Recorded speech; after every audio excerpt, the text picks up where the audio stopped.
So ito, nalinis ko na yung nilalapatan ng carbo brush. Hindi ko alam kung na-cover ko yung video. Gumamit ako ng hobby knife. Tapos ginaganon ko isa-isa para matanggal yung dumi sa pagitan ng bawat isa nito.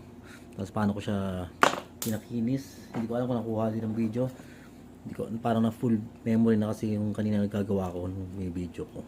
Automatic tumigil. So nagcut lang ako ng liha. Dapat ko dito. Tapos ginawa ko, nag-impact wrench na lang ako dito. Ganyan. Testing natin. Ito. Ayan. Position ko yung kamay ko muna. Siguro din mong hindi mag-ingat maigi dito. Baka pag ikot tumama to sa daliri mo. Impact wrench. So, habang ginaganon ko kanina, ayan, hanggang naipantay ko yung nilalapatan ng carbon brush. So, ito, ginawa talaga sa China na tingin ko dinisign nila na hindi natatanggal to, no?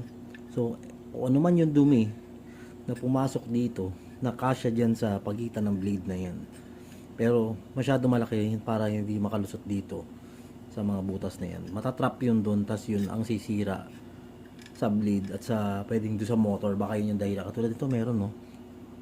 Ano mo yun? Try ko itulak, no? Yan, meron eh. So try nating linisin bawat isang butas.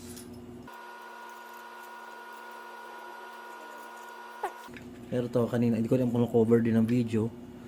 Nagbutas ako dito. Gagawin ko kabilaan. Isa dito, tsaka isa dito. No, para kung ano man yung pumasok sa nakasya lumusot dito sa blade na to, makakalabas siya dito sa butas na to, no? Pero so far wala na ako narinig na sumasayad, mukhang natanggal na. Isa to sa pumasok. I-testing natin ito mamaya, pero ito katulad nito, nakat ko to, so plastic siya, no? So itong bakal to nakakasama dito sa plastic na to, no? So hindi natin talaga mabubunot to para maalabas yung hélice, no? So magkakat tayo dito, opposite nito dito, no? Yan, kakat tayo. So mas pabor yung mga ganitong blade na napagliitan na natin. Maliit lang siya. So ito pa nga pala, pag nagkat tayo dito lang banda sa may dulo ng parang opening na to, tapos hanggang dito. Huwag na natin paabutin dito para hindi magkaroon ng singaw dito. Yan, karoon ng singaw dito sa likod. Lalagyan ko na lang siya ng sealant, no? Pero para maiwasan yun, doon tayo gawin natin ganoon. So dito yung opening, dito siya, no?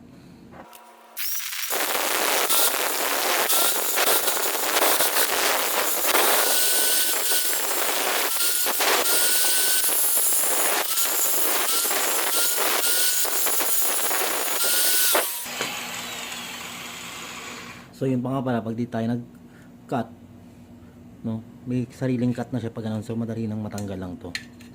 Hindi na tayo magka-cut pag ganoon. Hindi kagaya sa unang try ko. Ayan. So yan, sa pamagitan ng opening na yan, pag merong pumasok dito, talsik yun, makakalabas siya.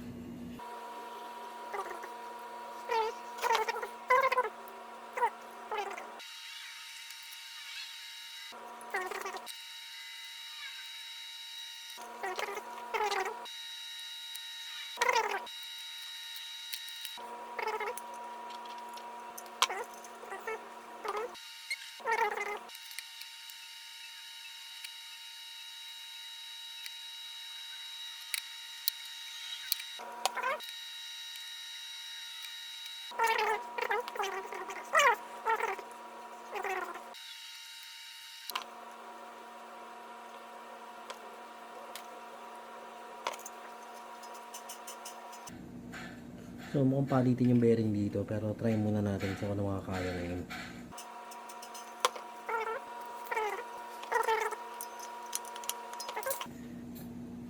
Tapos pasok natin to, siguraduhin natin na ito ay nasa taas. Ito yung naglalak.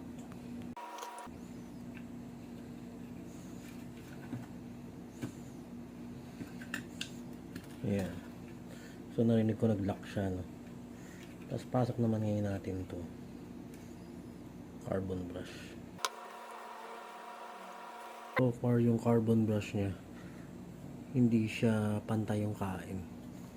Pero bahala na, no? Dapat to i-grind ko eh. So i-try natin ipantay, no? Bahala na.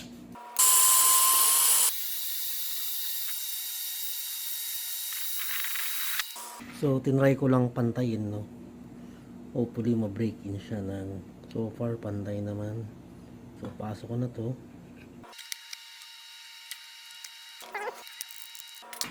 So ayan, so far pasok na maayos yung carbon brush na yun.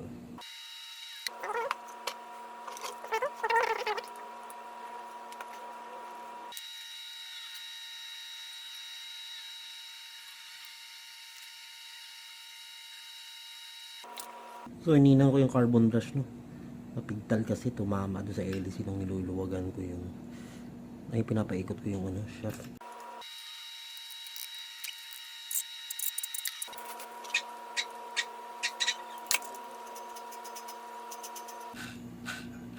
So tetest na natin ngayon para hindi delikado. So ayan, no? So kabit natin to.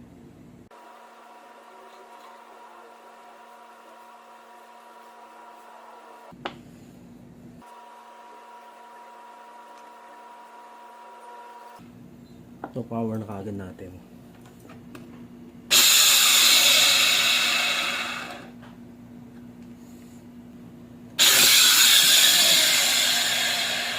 Bawo eh.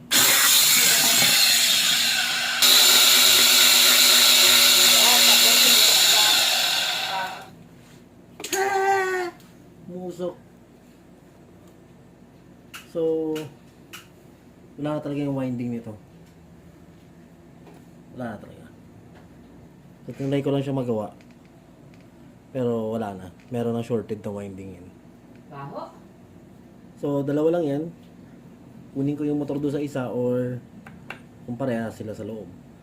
Or bili ako ng ganito. Nabibili to 850.